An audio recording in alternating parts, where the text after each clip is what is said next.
Back in 2017, I followed one of the most ambitious building projects I've ever witnessed. A project that wasn't about aesthetics. Worried about it looking like a shed, but we've realised it is going to look like a shed. So A very beautiful shed.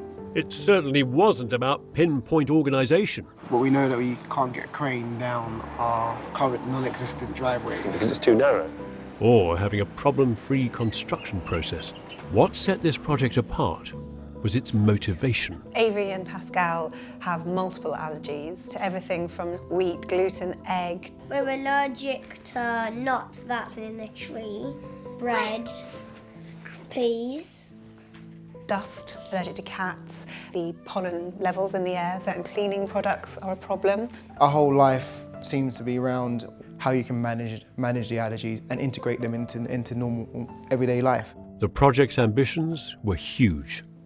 Requirements of this house in terms of your children's health is a very high spec. Yeah. So how much does all that cost? It has to come in for under $500,000. Okay. I was going to ask you where the cash comes from. Got some equity from our previous sale and then we've had to borrow money. We have a set budget, we can't go above our budget. It's tight for a project with such unusual bespoke demands, and already there's an obvious problem. Born and Elinor's newly formed driveway is too narrow for any lorry or digger to get down. Instead, they'll need to cross the neighbouring plot of land, which has direct access to a road. So this bit of land here is not yours. No, we're borrowing. How long have you had access for? Until July. Why have you been given such a short window? So this plot is going to be sold imminently. Somewhat focuses the mind, doesn't it? I mean, you've got, what, six months now to Yeah. do it all. Get everything on site. It's not long. No. Born and Elinor want this building to work as a haven, to provide their boys with respite from a toxin-laden world. It's harder than you might think. Welcome to my pop-up shop of very common building materials. It may surprise you to know that all of them are really quite toxic, many of them producing things called VOCs, volatile organic compounds, chemicals that off-gas, producing a charming cloud of toxicity that we, of course, can breathe in. And these chemicals are found in glues and varnishes and sticky tapes and spray foam and paint, of course. Oh, and then there's a whole range of timber products held together with formaldehyde, commonly used for pickling bodies, and the glue in carpets. Just think of that, your entire house fitted wall to wall with a layer of volatile organic compounds slowly off-gassing into your house and into your lungs. Wow. The question, of course, is how many of these common building products have they managed to avoid? So what have you got here, for example, looking around? You've got a glue lamp. This glue lamp beam will be glued together with... But it's using an adhesive that's low VOC, so that's what we checked. The insulation is mineral wool, isn't it? It is, yep. No petrochemicals in it. No petrochemicals in that. There's a bit of waterproof board, and that's always made with some kind of glues. Yeah. Because it's chipboard, isn't it? No, that's composite wood board, which is, again, low composite, VOC. yeah. Really? Yeah. What we've done is the very best that we can do. It's our duty to do what we can do within our budget. This fortress shed is crisp, modern, Also mature. but its shed-like modesty has hidden depths and meanings. There is now a mature terraced garden.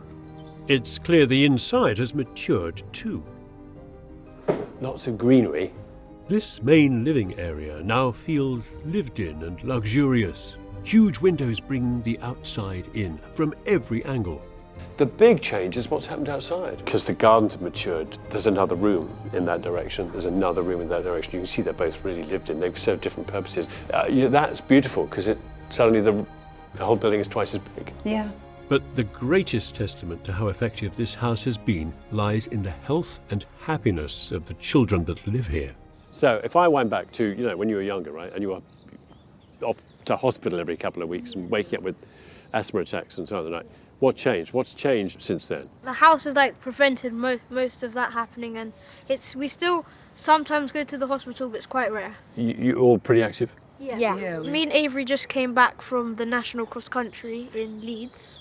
Running? Yeah, running cross country. Yeah. Wait, yeah, but I mean, how far? How far? I ran 4.2. and I ran 2.4k. Not going to hospital and also running cross-country.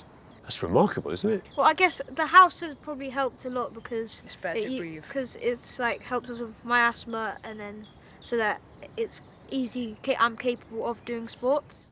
When I first met Elinor and Born, I doubt they could have ever envisaged the strong, sporty, independent children they've raised within these walls. All of this leads to one final question.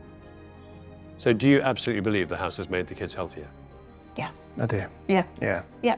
I'm not sure, not exactly sure why. I'm not going to say no, we can't claim it's one thing or another. I think it's a combination of many factors have all contributed to that point. Yeah. We just wanted to really ensure that we give our kids the best possible chance of health. I like that. They're lovely things.